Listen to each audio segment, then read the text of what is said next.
Hello, welcome back to the channel. Today we're diving straight into how to archive completed Trello checklists, your full 2025 guide.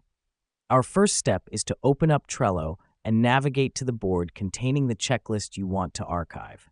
This is important because it's where all your tasks and checklists reside. Now that we've done that, locate the card with the completed checklist. Click on the card to open it, and you'll see the checklist on the right side of the card.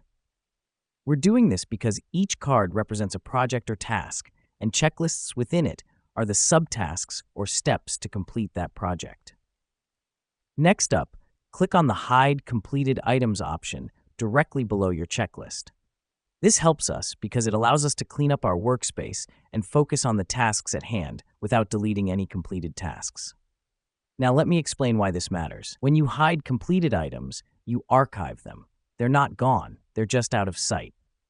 If you need to refer to them again, you can easily do so by clicking Show Completed Items.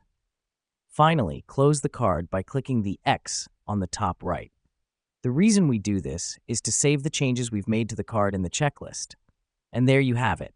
With just a few clicks, you've successfully archived your completed Trello checklists, keeping your workspace tidy and efficient.